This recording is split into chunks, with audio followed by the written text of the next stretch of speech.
try to be a good man, but life keeps beating me down.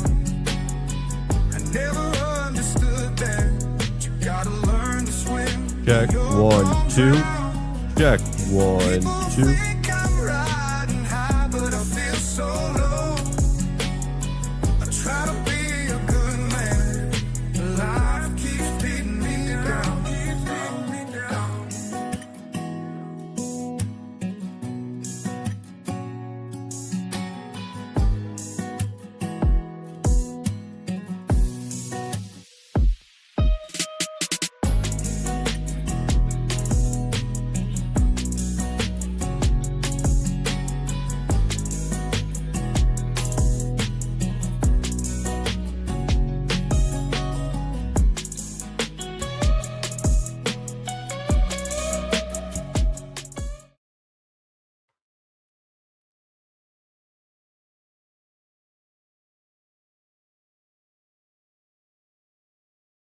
Apologies for that, ladies and gentlemen. Welcome to the Stadium Pulse. Let's get this nice and beautiful camera all situated. It is a beautiful October 27th, 2025.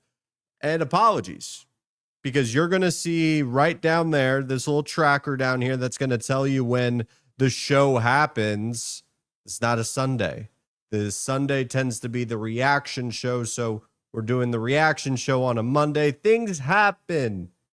It's been a busy college football season. And so we're going to have our reaction show on a beautiful Monday. So if you're seeing this late, if you didn't see the show before, I apologize. We are going to do our best to make sure that we maintain the schedule. We'll be back tomorrow at 5:30 Central and then Thursday at 5:30 Central as well. A jam-packed show.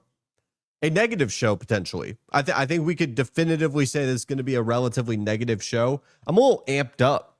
I'm gonna be honest with you guys. I'm a little fired up today, and I'm feeling a little bit, I guess, spicy. Someone threw some jalapenos at me, and I'm feeling a little spicy today because it's been one of those days. And so why not talk about one of the people in college football that I'm not a fan of? I'll openly say that. Now, have I ever met the person personally? No. But from an outside looking in, I can still make some sort of judgment on a person, even if it's a book of a cover. I can judge a movie by its trailer. Does it give me the full insight of what that movie's going to be? No, it does not. But Brian Kelly has been fired by LSU. Brian Kelly is no longer the head football coach at LSU. Now, we'll talk about Texas A&M versus LSU, but this takes precedence because it is the best job that's going to become available during this coaching cycle. That's the truth.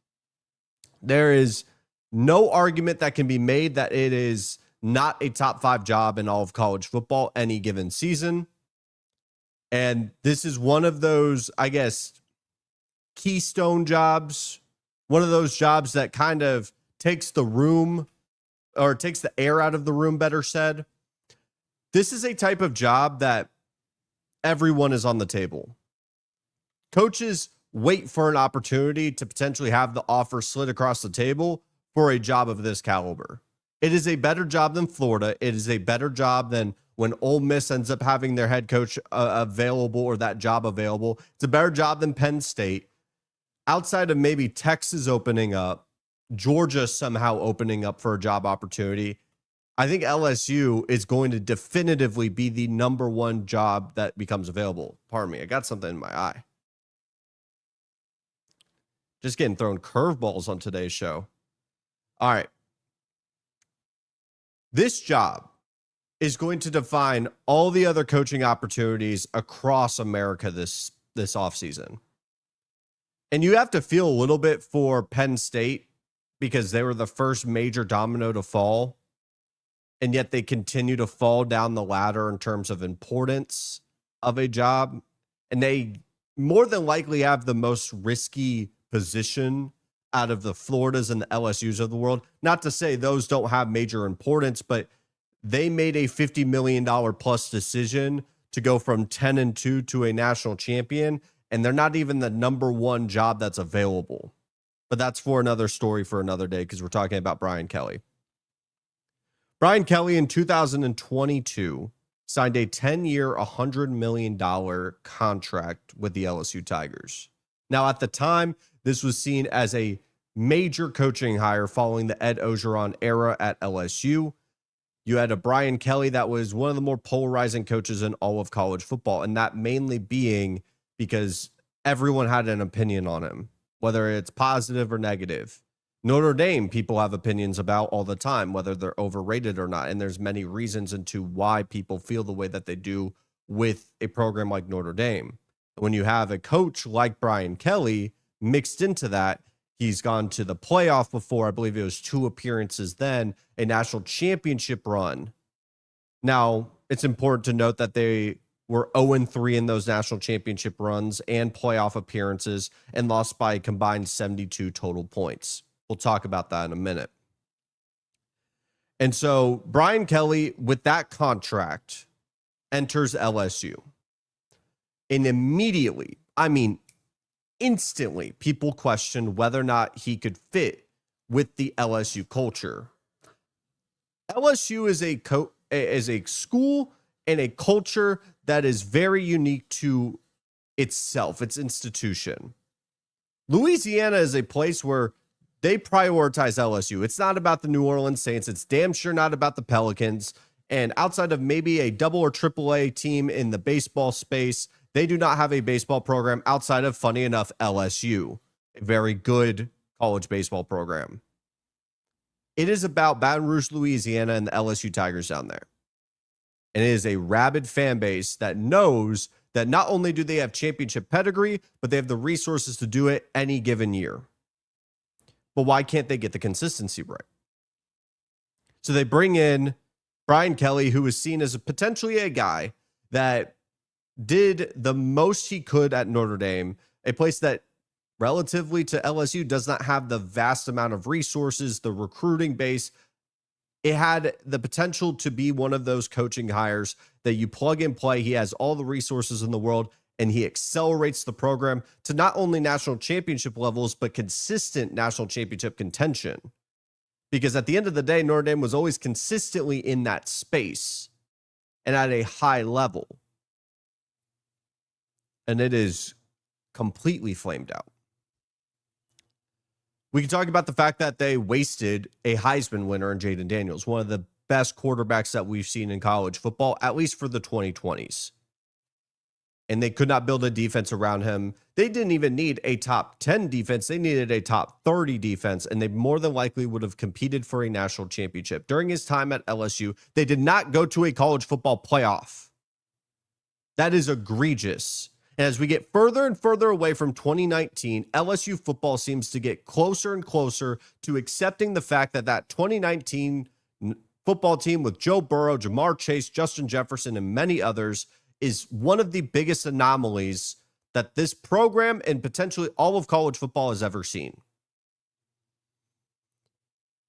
But they make a move like this, a buyout in the middle of the season, entering a top 3 of Jimbo Fisher with a $70 million plus buyout, Brian Kelly at number 2 with a $55 plus million buyout, and James Franklin. In this coaching cycle, we have seen 2 of the 3 highest coaching buyouts in college football history. This is going to be one of the most insane coaching cycles that you and I have ever seen in our lifetimes. And the crazy thing is, you can justify every single one of them. And we still have Hugh Freeze still coaching football, potentially to be fired himself. And with Brian Kelly, everything we have heard up to this point has been a checked out football coach. And you cannot check out at LSU. You can't check out in college football in general. The space and the timelines do not allow for it. And yet he is sitting on a beach, just about cruise control. He goes about the speed limit, and he didn't really have the hunger to take it a step further. If you want to coach at a high level in any institution, especially college football, you got to have a couple screws loose. You just have to. Nick Saban had screws loose. You watch Kirby Smart coach, he's got a couple loose. You damn for sure go look at Dan Lanning. There's something wrong with him. It's that competitive edge. It is that will to go a step further and then 3 steps more when you're on your last gas of energy. And he does not have it. Brian Kelly does not have it. He was happy to be at LSU. He was loving the branding. Hell, he changed his accent to try to fit in. And it was always an oil and water situation. The difference is between him and like a Nick Saban who came from West Virginia and Michigan State that was not supposed to be a fit with him coming to Baton Rouge, Louisiana. He won football games. He cared. He had a competitive edge and he had a will to win that Brian Kelly was never going to come close to. And I think LSU made the right decision because we'll talk about the A&M game. Frank Wilson, former UTSA McNeese State head coach, is now going to be the interim guy. They're 5-3 on the season. Joe Schloen, their offensive coordinator, who frankly, I think Joe Schloen was put in a very difficult position. I don't think he was a qualified candidate for the offensive coordinator job at LSU. But when Brian Kelly made those decisions, when he would eventually actually try to coach and not just be on cruise control, it tended to be the wrong decisions. And he is a coach that continuously tries to find a way to where he wants all the credit and none of the blame. The best example is how he berated a media member for wanting credit when their offense had been putrid all season. And he's asking a question. You want to talk about the fact that it was the first question asked? Sure, fine. But berating a media member for asking an honest-to-God fair question that we clearly have seen for the rest of the season was still a problem. He wants all the credit, but none of the blame. That is Brian Kelly at the end of the day. So what does the future look like at LSU? What do we look at for the next era of LSU football? It's going to be 2 segments in one. So editor, I apologize, but this may have to be two separate videos. Who should be the head coach of LSU football? Brian Kelly's been fired. He's gone. You have to close this chapter. It was an oil and water situation to begin with. And so with that, I think you need a head coach that embodies Louisiana football or understands you. I think Ed Orgeron loved LSU. I think the guy that ate grass every third down and was a little bit cuckoo crazy, Les Miles, loved being an LSU Tiger. I don't think Brian Kelly, maybe he was okay with being an LSU Tiger as long as that paycheck came through and he got to wear the LSU emblem and say he was a top-end SEC coach at one of the best programs in the country. But I think you want someone that loves LSU football when given this opportunity. Because at the end of the day, my philosophy with coaching hires will always be this. Coach the right hire and you will always make the best one. May sound a little dumb, but it doesn't always have to be the one that the fan wants. The fan wants the splashy hire. Make the right hire that you believe in. Texas A&M made the right hire with Mike Elko. Frankly, the fan base made that hire. It doesn't always have to be the flashy hire because when you make the right one, it ends up being the best one more times than not. I hope people are, I'm losing myself with the own analogy. John Summerall makes a ton of sense for LSU. Tulane's current head coach, he's got himself ingrained with Louisiana football, obviously being at Tulane. He's a known builder of programs, and he's one that has been waiting for the right opportunity to open up. If LSU wants to go down the path of a guy that understands Louisiana football, maybe a riskier move because he hasn't done it at a high level, you're almost taking the Billy Napier approach with it, that you could be looking at a very similar situation, or you could get the right side of what potentially Billy Napier could get because he built everything internally correctly but couldn't do it on Saturdays. I think you damn sure are going to get an identity with John Summerall. And I think you are going to have a good hire. My question is it good enough for the fans? And at that point, you really begin to wonder if you're Scott Woodard, does it even matter if you really do believe Summerall's the guy? I would not be upset as an outsider looking in, I'm not an LSU fan, if John Summerall's my head coach, because I think I'm going to get an identity, I'm going to get a program builder, I'm going to get consistency. Now, I think there's two other options here that we could definitely talk about that have ties to LSU. Kenny Dillingham. When I said LSU was a top-end job that could pull virtually anybody from anywhere, just because Kenny Dillingham is from Arizona State and he's an alma mater there, I don't think it matters. I think you give him a call and you make him say no. And I don't know if he does. You put $15 million across the table and say, come to LSU and fix this program. And I could see it happening. He would be a damn good recruiter on the trail. This team would have an identity. They would have a culture. And they'd be so far gone of what we saw on Saturday night. I think you could say the same thing for Clark Lee.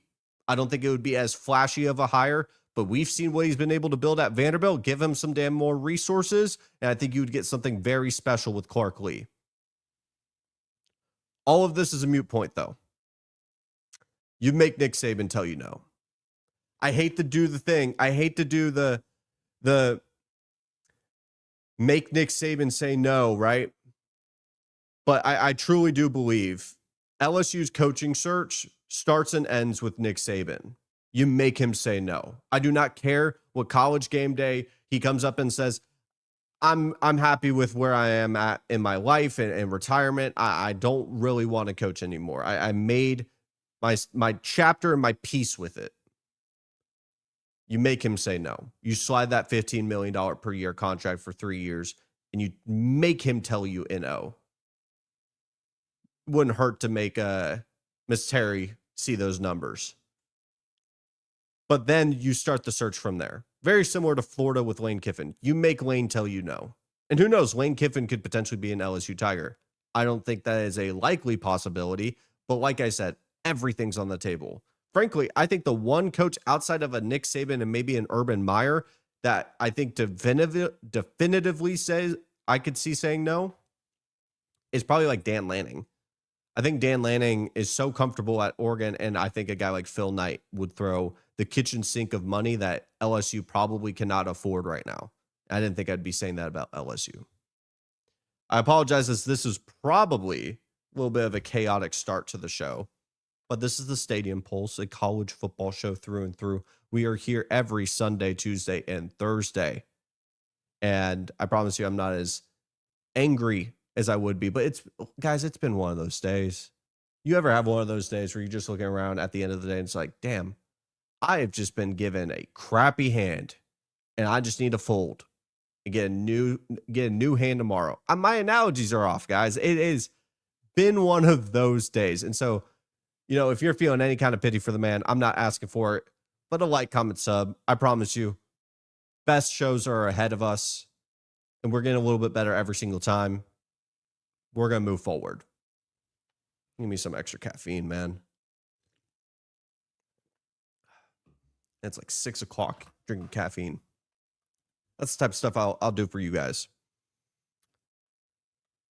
Let's talk about what happened in Death Valley. It was pure domination by Texas A&M. We talked for 20 minutes about LSU, Brian Kelly. The season's done. It's over. They have an interim head coach. Nussmeier, Perkins, many senior players on this team are going to go off to the NFL draft. They will enter a rebuild more than likely. And just because I say a rebuild doesn't mean 2-3 years away from national championship. Transfer portals and who you hire can absolutely change those timelines. But they're off. Going into their bye week to go face Alabama, their season is done. Everything is on the table for Texas A&M. Everything. I know A&M fans listen into this and they don't really understand what I'm saying. Texas A&M can go win a national championship this year. I don't say that lightly, and I'm not afraid to say it. A&M fans, I understand the scary thought of entering November, especially last year, with only one loss last year to Notre Dame at home. It is such a different program than what we had going into November last year. It was so different. Marcel Reed has developed this wide receiver room. is rejuvenated with so much talent. They've lost Le'Veon Moss, and the running back room is so deep, it doesn't even matter. You throw in the fact that this defense, though spotty at times, continues to make plays. 7 sacks against LSU, 2 of them by Cassius Howell. And my goodness, I know if you played football, you understand what I'm about to say. The dip and rip by Cassius Howell is disgusting. What he was doing to a poor true freshman in what will more than likely become a podcast answer of that was my welcome to college football moment was getting yelled at by Cassius Howell because I just got fried on the edge and just let my quarterback get absolutely obliterated early into this game. Let me paint a picture for how this game went, and you'll know exactly how insane this is and why Brian Kelly more than likely got fired. Texas A&M was 7 of 10 on third down. They, of course, got 7 sacks. Cassius Howell got 2 of them. I believe he's at 9.5 on the year. They ran for 224 rushing yards. They got 11 tackles for loss. You want to know the craziest part about it? You hear those stats. That's a dominating win. Texas A&M lost the turnover battle 2-0 and gave up a safety. Second blocked punt for a safety this year. And yet they won 49-25. They won 49-25 and lost the turnover battle and gave up a safety. This game was not close in the second half. What was it? Going into the fourth quarter, LSU had 15 total yards. Texas A&M had 21 total points.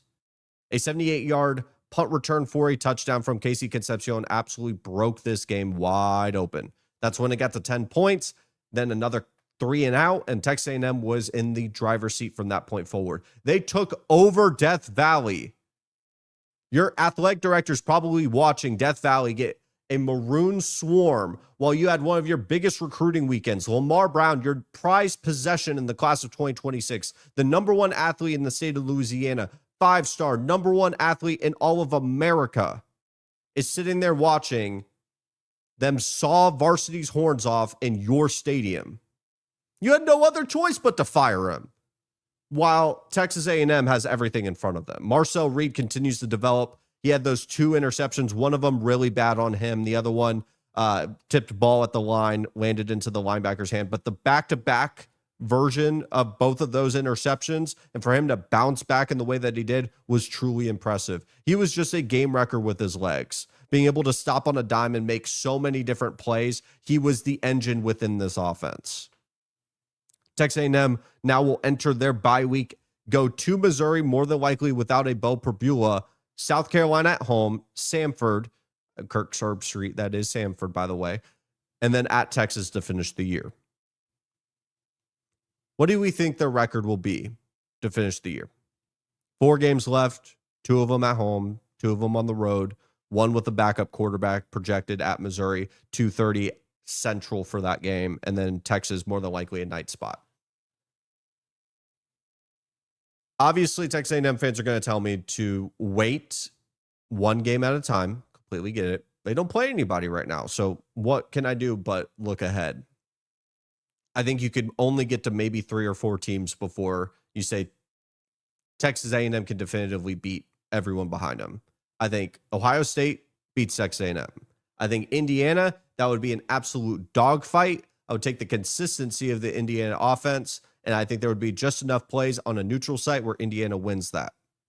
Alabama, absolute dogfight. Alabama just escaped barely beating South Carolina. We'll see what Texas A&M does against South Carolina at home, but the last dying breath of Cocktober almost got Alabama. And there's some flaws within that team, although Ty Simpson looks to be the Heisman favorite right now. I would throw probably Georgia in there. Fourth quarter Georgia is not to be messed with. That would be an absolute dogfight between Mike Elko and Georgia. 2 programs that really don't face off against each other many times. I might stop there. Oregon potentially, but Oregon continues to struggle, and we'll talk about Oregon here in a minute. That's about 4 teams that I think would probably beat Texas A&M. But outside of Ohio State, there's none of them that I don't think Texas A&M can find a way to win, because they continue to find multiple different ways of winning. We can talk about their schedule. Texas A&M's a national championship contender. And I've been saying it for weeks at this point. It's time to respect A&M. It's just time to. And if you're not, you're a loss.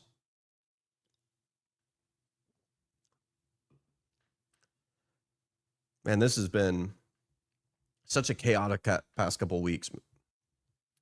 I've been traveling. I've been traveling for the past 5 weekends straight with the 6th weekend coming up. Thank goodness I need a bye week. Frankly, I need a bye week. I want to get back into rhythm. Do you ever feel like you get a little frustrated when you've been so out of like your traditional cadence that you've almost forgot what that original cadence felt like? I need to get back to it. I think tomorrow, once we finish up this last topic, you're going to see one of the best shows I've ever ran.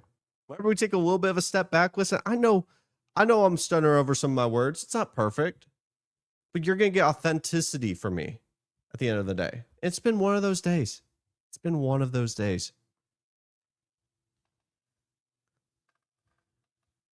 Do we think Iowa could backdoor their way to a college football playoff spot? Don't laugh. Don't look at me crazy. They're 6-2. One conference loss, that being to Indiana, number 2 team in the country. Indiana has been boat racing everybody. You know how much Iowa lost at home to Indiana? 5. For my audio listeners or visual listeners. 5. And they lost to Iowa State. Solid Big 12 team. The thing about Iowa, man, they're coming off of a 41-3 dominant win against Minnesota. Try to warn people that Minnesota wasn't that good of a team, but they did beat Nebraska the week prior. With extended rest, they come out and lose 41-3 to an Iowa team that I didn't think was capable of dropping 41. We could be running into one of those classic seasons by Iowa that they have this dominant defense and maybe like a subpar offense. I mean, the offense statistically looks a little bit better than Texas. Obviously, probably doesn't match in the terms of the talent, but at the end of the day, it's about scoring points. And statistically, Iowa looks a little bit more competent on the offensive side of the ball this year than what we've seen in years past. You may pull up the stats and say, Tegan, they're in the 50s in most categories. Well, I hate to break it to you, they're used to being in the hundreds. I will never forget that Iowa against Michigan in the Big Ten Championship, the betting odds lines for their team total for each half was 0.5. 0.5, meaning that you are either betting that they score 0.5 or 1 point. 1 point, a field goal, a pick, and then getting to the 5-yard line and kicking a field goal would have won you money. That's how confident they were that Iowa's offense was that bad. But this year could be a little bit different. Now, you could pull up the schedule and we could talk about it. They are going into a bye week right now. And their offense, specifically their rushing attack, has improved. They're top 40 in most statistics. They will host Oregon. Now, the answer to the question of do you think Iowa could backdoor their way to a college football playoff spot depends on your opinion on 2 key teams. Number 1, Oregon. Do you believe Oregon is a legitimate team? Not in terms of like, are they real or not? More to, are they the team that we thought they were? A national championship contender, a top 5 team in the country. Talent-wise, it's there.